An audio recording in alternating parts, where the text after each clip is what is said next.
للرجال نصيب مما ترك الوالدان والأقربون وللنساء نصيب مما ترك الوالدان والأقربون مما قل منه أو كثر نصيبا مفروضا وإذا حضر القسمة أولو القربى واليتامى والمساكين فارزقوهم منه وقولوا لهم قولا معروفا.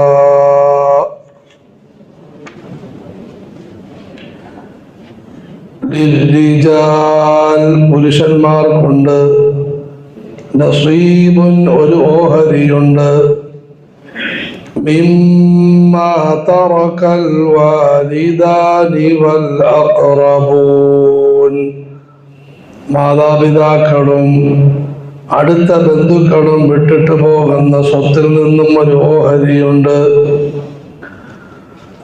വലിന്നിസാഇ നസീബും മിമ്മാ തറകൽ വാലിദാനി വൽ അഖ്റബൂൻ മാതാപിതാക്കളും അടുത്ത ബന്ധുക്കളും വിട്ടിട്ട് പോകുന്നതിൽ നിന്നും സ്ത്രീകൾക്കും ഒരു ഓഹരിയുണ്ട്. മിമ്മാ ഖല്ല മിൻഹു ഔ കസുർ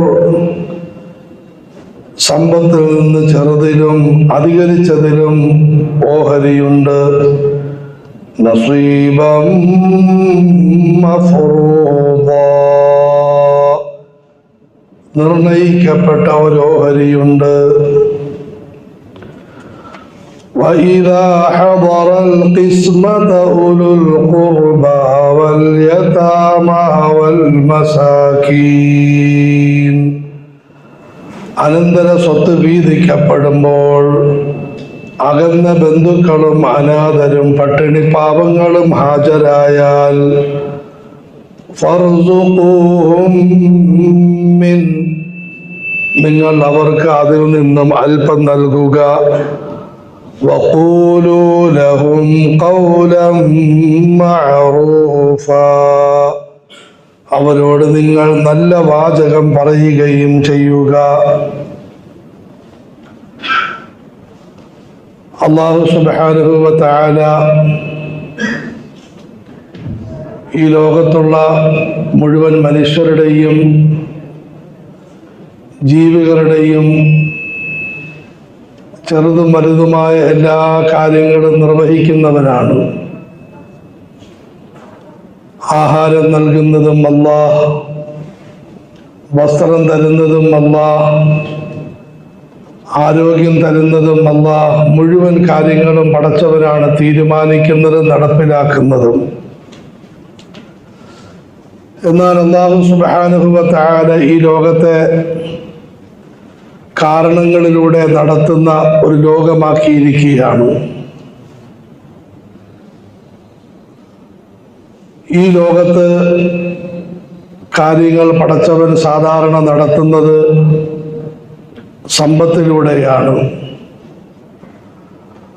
അതുകൊണ്ട് അനുവദനീയമായ സമ്പത്തിനെ ഇസ്ലാം പ്രേരിപ്പിക്കുന്നു, പ്രോത്സാഹിപ്പിക്കുന്നു.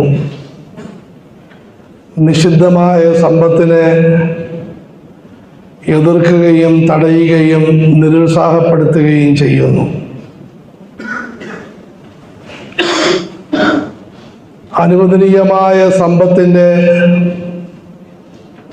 ഒരു പ്രധാന ഭാഗമാണ്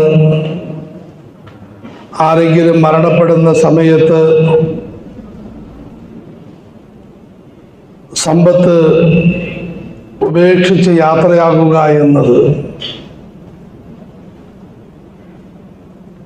ഇങ്ങനെ സമ്പത്ത് ഉപേക്ഷിച്ച് യാത്രയാകുന്ന സമയത്ത് ജനങ്ങൾ രണ്ട് സമീപനം സ്വീകരിക്കുന്നതാണ്. ഒന്ന് ജാഹിലിയ കാലഘട്ടത്തിലും ഇന്നത്തെ അഭിനവ ജാഹിലീയത്തിലും കയ്യൂക്കുള്ളവൻ കാര്യക്കാരൻ എന്ന നിലയിൽ ഓരോരുത്തരും അവരവരുടെ ഇഷ്ടത്തിൽ മരിച്ചവരുടെ സമ്പത്ത് കൈകാര്യം ചെയ്യുന്നതാണ്. മിക്കവാറും മൂത്തയാള് മുഴുവൻ സമ്പത്തിനും കയറി അടയിരിക്കും. രണ്ടാമൻ കാറും എടുത്തുകൊണ്ട് ഓടും. മൂന്നാമൻ സ്കൂട്ടറിൽ കറങ്ങിക്കൊണ്ടിരിക്കും. സ്ത്രീകൾക്കും കൊച്ചു കുഞ്ഞുങ്ങൾക്കും ഒന്നും ലഭിക്കാറില്ല. ജാഹിലിയ കാലഘട്ടത്തിൻ്റെ ഈ അവസ്ഥ നിലനിന്നിരുന്നു. മുഹമ്മദ് റസൂലുള്ളാഹി സ്വല്ലല്ലാഹു അലൈഹി വസല്ലമയുടെ ആഗമനത്തിലൂടെ പടച്ചവൻ നടപ്പിൽ വരുത്തിയ ഒരു മഹത്തായ വ്യവസ്ഥിതിയാണ് നീതി എന്ന് പറയുന്നത്. അവകാശപ്പെട്ടവർക്ക് അവകാശം നൽകുക എന്നുള്ളത്. ഈ സന്ദർഭത്തിൽ പരിശുദ്ധ ഖുർആനിൽ അല്ലാഹു തആല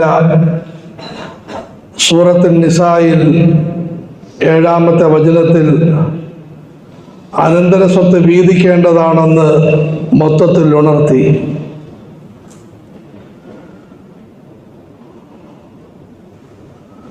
പതിനൊന്ന് മുതലുള്ള സുദീർഘമായ ആയത്തുകളിൽ ആ സമ്പത്ത് എങ്ങനെയാണ് വീതിക്കേണ്ടത് എന്നും അല്ലാഹു വിവരിക്കുകയുണ്ടായി. للرجال نصيب مما ترك الوالدان والأقربون. മാതാപിതാക്കളും അടുത്ത ബന്ധുക്കളും സമ്പത്ത് വല്ലതും ഉപേക്ഷിച്ച് പോകുകയാണെങ്കിൽ സന്താനങ്ങൾക്കും കുടുംബ ബന്ധുക്കൾക്കും അനന്തര സ്വത്തിൽ നിന്നും ഒരു ഓഹരി ലഭിക്കുന്നതാണ്. ആദ്യം പുരുഷന്മാരെ പറ്റി പറഞ്ഞു. പുരുഷന്മാർക്ക് ഓഹരി ലഭിക്കുന്നതാണ്. വലിന്നിസാഇ നസീബും മിമ്മാ തറകൽ വാലിദാൻ مما ترك الوالدان والأقربون. രണ്ടാമതായി അല്ലാഹു സ്ത്രീകളെ എടുത്തു പറയുന്നു. മാതാപിതാക്കളും അടുത്ത ബന്ധുക്കളും വിട്ടിട്ട് പോകുന്ന സമ്പത്തിൽ നിന്നും ഒരു ഓഹരി സ്ത്രീകൾക്കുമുണ്ട്. സ്ത്രീധനമായി തന്നു കഴിഞ്ഞു, അല്ലെങ്കിൽ നിനക്ക് എല്ലാം നേരത്തെ കിട്ടിക്കഴിഞ്ഞു, ഇനി ഒന്നും ഇങ്ങോട്ട് വരേണ്ടതില്ല,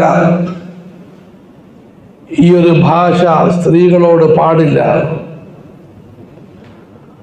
വൻപാപങ്ങളുടെ കൂട്ടത്തിൽ പണ്ഡിതന്മാർ എണ്ണിയിരിക്കുന്നു സ്ത്രീകൾക്ക് അനന്തരാവകാശം കൊടുക്കാതിരിക്കുന്നത് വൻപാപമാണ്.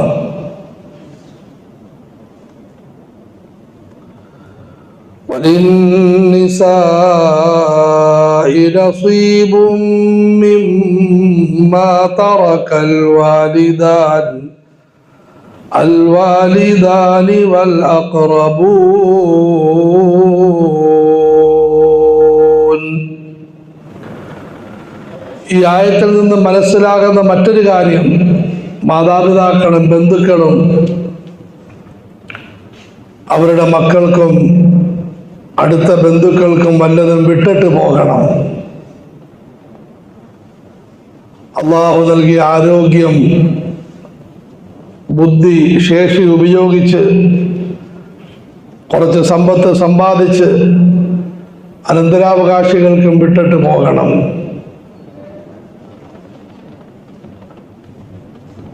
അള്ളാഹു നമ്മെ കാത്തുരക്ഷിക്കുമാറാകട്ടെ. പരസ്പരമുള്ള വഴക്ക്, അതുപോലെ ആരോടെങ്കിലുമുള്ള പ്രത്യേക സ്നേഹം, ഇത് കാരണമായി സമ്പത്ത് മുഴുവനും അടിച്ചു തീർത്ത് മരിക്കുന്നൊരവസ്ഥയുണ്ടാകരുത്. അല്ലെങ്കിൽ സമ്പത്ത് ഇഷ്ടപ്പെടുന്നവർക്ക് മാത്രം കൊടുക്കുന്നൊരവസ്ഥയും ഉണ്ടാകരുത്. ആദരവായ റസൂലുള്ളാഹി സ്വല്ലല്ലാഹു അലൈഹി വസല്ലം മരളി, ഒരു മനുഷ്യന് വളരെ നല്ല നിലയിൽ ജീവിക്കുന്നതാണ്, മതപരമായ കാര്യങ്ങളിലെല്ലാം വലിയ ശ്രദ്ധയും ഗൗരവവും പുലർത്തുന്നതാണ്. അള്ളാഹു കാക്കുമാറാകട്ടെ, അവസാനം പരസ്പര വിരോധം എന്ന് പറയുന്ന മാരക രോഗം കടന്നുകൂടും. എന്നിട്ട് മക്കളിൽ ചിലർക്ക് കൊടുക്കും, ചിലർക്ക് കൊടുക്കുകയില്ല. വസീയത്തിൽ കുഴപ്പമുണ്ടാക്കും. അങ്ങനെ അവൻ കടുത്ത ശിക്ഷയിൽ അകപ്പെടുന്നതാണെന്ന് റസൂലുള്ളാഹി സ്വല്ലല്ലാഹു അലൈഹി വസല്ലം പറയുകയുണ്ടായി. മറ്റൊരു ഭാഷയിൽ പറഞ്ഞാൽ, നമ്മൾ സമ്പാദിക്കുന്ന സമ്പാദ്യം പടച്ചവൻ തരുന്നതാണ്. ഞാൻ ഉണ്ടാക്കിയ സമ്പത്ത് അത് ഞാൻ ചെലവഴിച്ചു കൊള്ളാം. ഇസ്ലാം ഈ വ്യവസ്ഥിതിയെ തള്ളിപ്പറയുന്നു. ലോകത്ത് രണ്ട് വ്യവസ്ഥിതിയാണുള്ളത്. ഒന്ന്, മുതലാളിത്ത സമ്പ്രദായം. ഞാൻ സമ്പാദിക്കുന്ന സമ്പാദ്യം മൊത്തവും എൻ്റെതാണ്, വേറെ ആരുടേതുമല്ല. വേറെ ഒന്ന്, തൊഴിലാളികൾക്ക് അമിതമായ പ്രാധാന്യം നൽകി സോഷ്യലിസത്തിൻ്റെ വ്യാജമായ മൂടുപടം ധരിച്ച് സമ്പത്ത് മുഴുവനും തൊഴിലാളികളുടേതാണെന്ന് വാദിക്കൽ. ഇസ്ലാം പറയുന്നു, സമ്പത്ത് തൊഴിലാളികളുടേതുമല്ല, മുതലാളികളുടേതുമല്ല. വലില്ലാഹി മാ ഫിസ് സമാവാതി വമാ ഫിൽ അർദ്. ആകാശഭൂമികളിലുള്ള സകല കാര്യങ്ങളുടെയും ഉടമാധികാരം പടച്ചവനാണ്.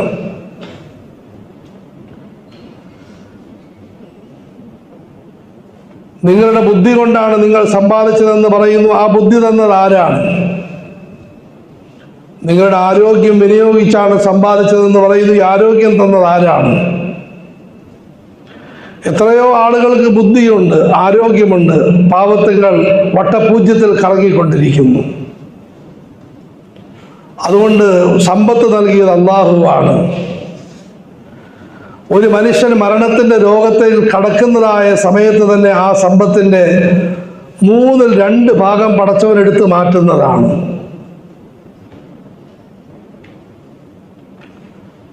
വെറും 1/3 മാത്രം ഉടമാവകാശമേ അവനുള്ളൂ മരണരോഗത്തിൽ പ്രവേശിച്ചു കഴിഞ്ഞാൽ. റൂഹ് തൊണ്ടക്കുഴിയിൽ നിന്നും ഉയരുന്നു, മുഴുവൻ സമ്പത്തും പടച്ചവനെടുത്ത് മാറ്റുകയാണ്.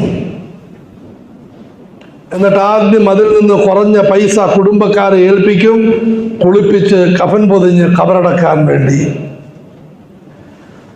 എന്നിട്ട് 1/3 ഭാഗം ഏൽപ്പിക്കും, വസിയ്യത്ത് വല്ലതുമുണ്ടെങ്കിൽ പൂർത്തീകരിക്കാൻ വേണ്ടി.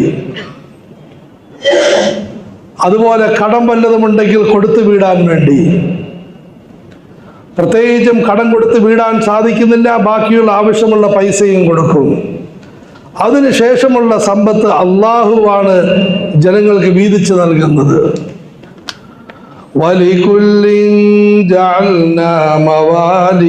സൂറത്തുൽ നിസായിൽ തന്നെ അള്ളാഹു പറയുന്നുണ്ട്, ഓരോ സമ്പത്തിനും അള്ളാഹു അവകാശികളെ വെച്ചിട്ടുണ്ട്. ഈ സമയത്ത് പടച്ചവൻ കൊടുത്തതായ സമ്പത്ത് ആരെങ്കിലും മറ്റുള്ളവർക്ക് കൊടുക്കാതെ സ്വന്തം പിടിച്ചു വെക്കുന്നത് അക്രമമാണ്. للرجال نصيب مما ترك الوالدان والأقربون وللنساء نصيب مما ترك الوالدان والأقربون مما قل منه أو كثر. നാലാമതായി പറയുന്നു, കുറഞ്ഞ സമ്പത്തിലും അനന്തരാവകാശമുണ്ട്, അധികരിച്ച സമ്പത്തിലും അനന്തരാവകാശമുണ്ട്. ഇത് വാപ്പയുടെ ഈ സമ്പത്ത് കൂടുതലൊന്നുമില്ല, മൊത്തം ഞാൻ തന്നെ എടുത്തോളാം, വേണ്ട, പറ്റത്തില്ല, വീതിച്ചേ പറ്റൂ. വാപ്പയുടെ സമ്പത്ത് കുറേ ഉണ്ട്, അതിൽ നിന്ന് കുറെ ഞാൻ വാരിയെടുത്തു, ബാക്കിയുള്ളത് മറ്റുള്ളവർക്ക് കൊടുക്കാൻ പറ്റുകയില്ല, വീതിക്കണം നിങ്ങൾ. നസീബം മഫ്റൂദാ. ഇത് ഫർളാക്കപ്പെട്ട ഓഹരിയാണ്. പടച്ചവൻ നിർണയിച്ച് തീരുമാനിച്ച് തന്നിരിക്കുന്ന ഓഹരിയാണ്. സുബ്ഹാനല്ലാഹ്. നമസ്കാരം ഫർദ്, നോമ്പ് ഫർദ്, സക്കാത്ത് ഫർദ്, ഹജ്ജ് ഫർദ്, ഇതുപോലെ അനന്തരാവകാശത്തിന് ഓഹരി പടച്ചവൻ നിശ്ചയിച്ച് നിർബന്ധമാക്കി തന്നിരിക്കുന്ന ഓഹരിയാണ്. അതിൽ വീഴ്ച വരുത്താൻ പാടില്ല, കൊടുത്തേ പറ്റൂ. അള്ളാഹു നമുക്ക് പാലിക്കാൻ തൗഫീഖ് നൽകുമാറാകട്ടെ.